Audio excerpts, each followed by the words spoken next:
जबकि अमेरिका का सीधा सीधा हमला था यमन के ऊपर कि यमन में दखलंदाजी कर रहा है, बहरीन में दखलंदाजी कर रहा है, लेबनान में दखलंदाजी कर रहा है, पैलेस्टीन में दखलंदाजी कर रहा है।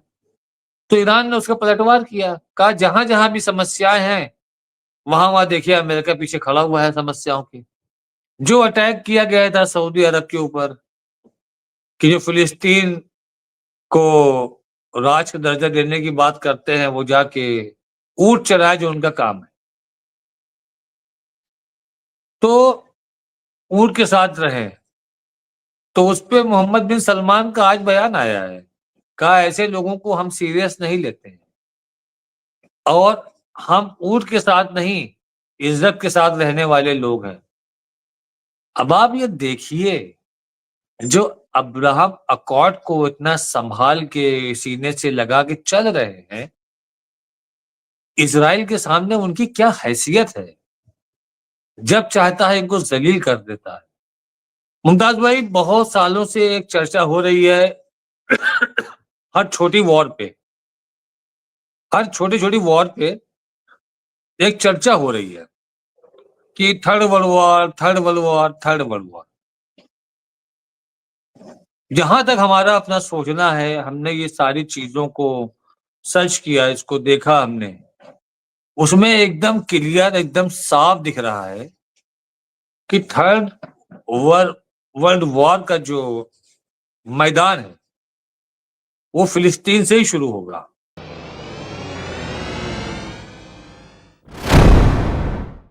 तो ये तमाम चीजें हैं। मैं जोड़ता हूँ राशिद रिजवी साहब को, स्क्रीन पर लेता हूँ हमारे साथ, और मेहमान जुड़ेंगे। यहाँ पे नूर साहब आ गए, सुल्तान साहब, अब्दुल सलाम साहब, शेख करीम साहब, मोहम्मद जहांगीर पाशा साहब और मैनुद्दीन सलमानी साहब।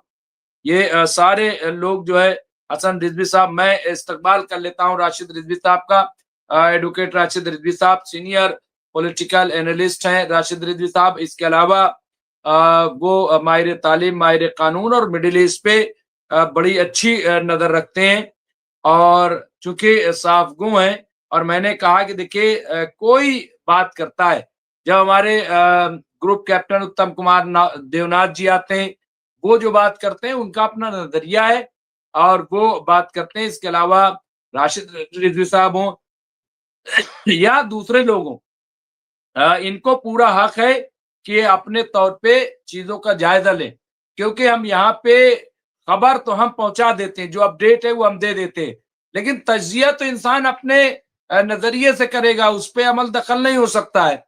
जहां पे हमें लगेगा सही नहीं, मैं इन्हें भी कहता हूं कि ऐसा नहीं है, लेकिन ये कि इन्हें पूरा हक है। तो मैं सबसे पहले, अच्छा यहाँ पे जयदीप सिंह मुंदेला साहब लिखा है कि सही कहा मुमताज भाई, अगर इस इजराइल की तरह 3-4 साल पुरानी कहानियों पर आधारित न्याय किया जाता है तो फिर पूरी दुनिया ही, बिल्कुल सही कह रहे हैं, मैं वही कह रहा हूं भाई। आप क्यों चले गए थे वहां से? हाँ? आपको किसने कहा था वहां से चले जाइए? आपको रहना चाहिए था वहां पे। आज आप कह रहे हो कि वो हमारा है, उसको दीजिए। ये बकवास है। और फिर तो हजरत आदम अलैहिस्सलाम का कुरान में जिक्र है, तो पूरी दुनिया ही पे फिर मुसलमान जो है वो कह देगा साहब ये सब हमारा है, सब घर खाली करो, तो जाएगी कहाँ दुनिया?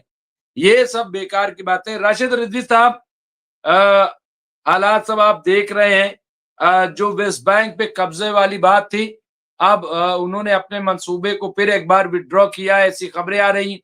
अमेरिका के बारे में कि वो काफी नाराज है, काफी उसने जो है नाराजगी का इजहार किया है कि अगर ऐसा किया तो हमारे रिश्ते जो है वो मुनक़ता हो जाएंगे, और जो मदद है वो मदद नहीं मिल पाएगी, यानी रिश्ते जो है।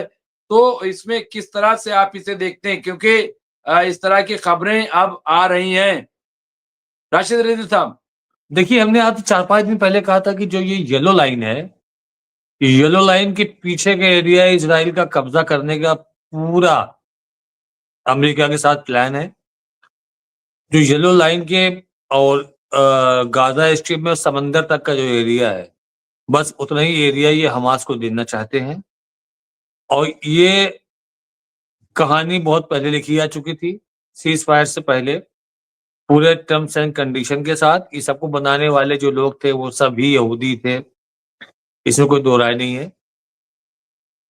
तो अभी जो नया बयान आया है, जो नई रिपोर्ट आई है, उसमें ये कहा गया है कि येलो लाइन के पीछे का जो एरिया है उसको वो नहीं देंगे तब तक हमास को, जब तक वो डिसआर्म नहीं होता है, पहली चीज, जबकि ये कंडीशन में कहीं नहीं था।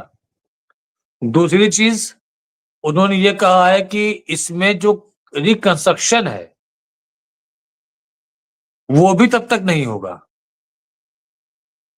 तो अब आप बताइए कि अब आप उनकी जमीन छीनने पे आगे वापस से, और धीरे धीरे चीजें खुल रही हैं।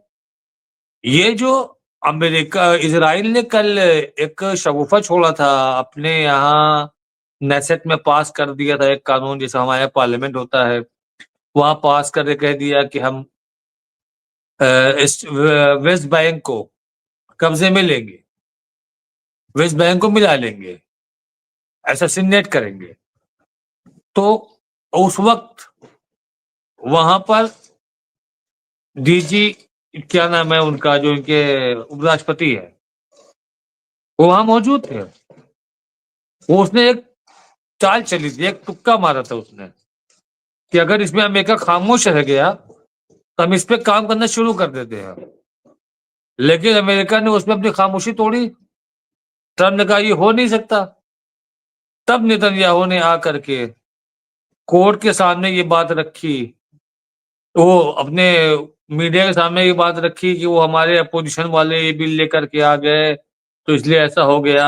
और यहाँ भी, और जब ये स्टेटमेंट दिया जा रहा था तो वहां ये बहुत ही इंपॉर्टेंट चीज थी जो लोगों ने गौर नहीं किया कि अभी हम, मतलब इस सिचुएशन में, करंट सिचुएशन में हम इस चीज को रोक देते हैं।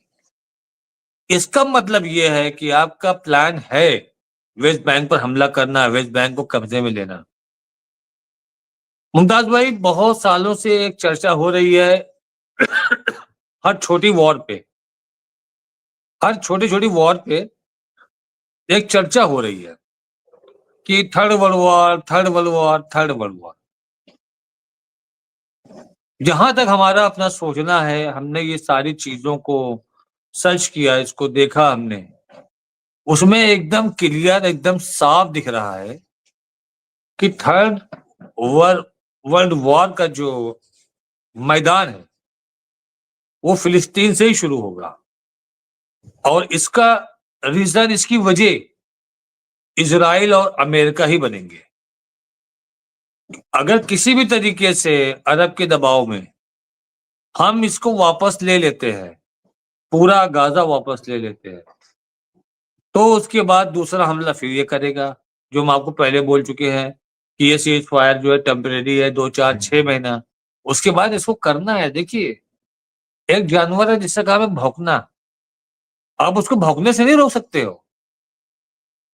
जब वो बहादुर रहेगा, अकेला, वो सबके साथ रहेगा, झुंड में रहेगा, तो भौंकेगा। और जब वो अकेले फंस जाता है तो उसकी टोन चेंज हो जाती है, वो जैसे कू कू वाली टोन आने लगती है उसकी। तो इजराइल बस वही है, उसका यही काम है। जो अटैक किया गया था सऊदी अरब के ऊपर, कि जो फिलिस्तीन को राज का दर्जा देने की बात करते हैं, वो जाके ऊंट चराए, जो उनका काम है, तो ऊंट के साथ रहे।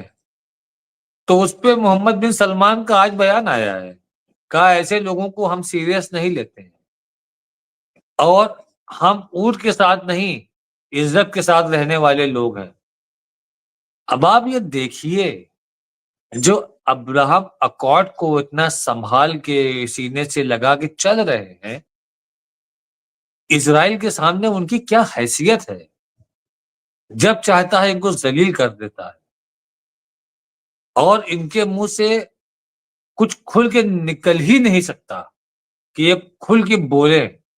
अब चूंकि डायरेक्ट इनको बिल्कुल चरवाहा बना दिया, तो चरवाहा बनाया तो अब इनको लगा कि अरे हमें कोई ना कोई रिएक्ट करना चाहिए, तो कहा हम ऐसे लोग को सीरियस नहीं लेते, आप चरवाहे की बात कर रहे हैं। यहूदी बोलते हैं कि सबसे बड़ा कबीला हमारा है, बनी इसराइल का, सबसे ज्यादा नबी हमारे यहाँ आए। तो यहूदी को सऊदी अरब को बताना चाहिए था ना कि सबसे ज्यादा चरवाहे नबी बनी इसराइल से ही थे।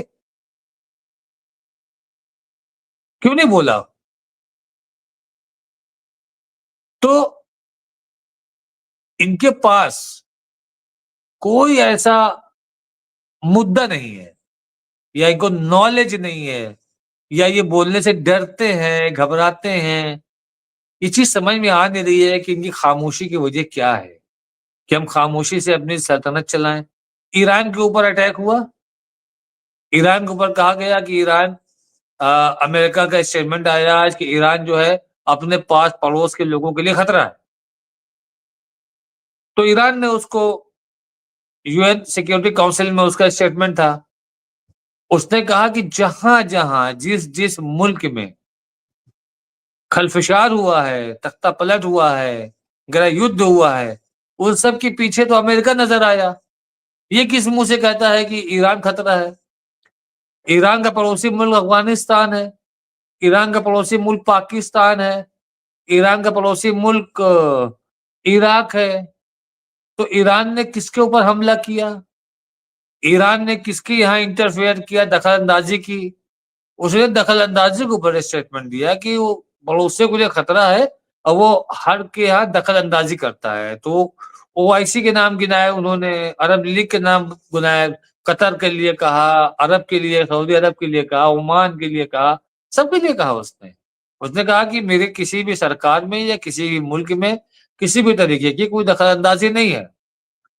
जबकि अमेरिका का सीधा सीधा हमला था यमन के ऊपर, कि ये में दखल-अंदाज़ी कर रहा है, बहरैन में दखल-अंदाज़ी कर रहा है, लेबनान में दखल-अंदाज़ी कर रहा है, पैलेस्टीन में दखल-अंदाज़ी कर रहा है।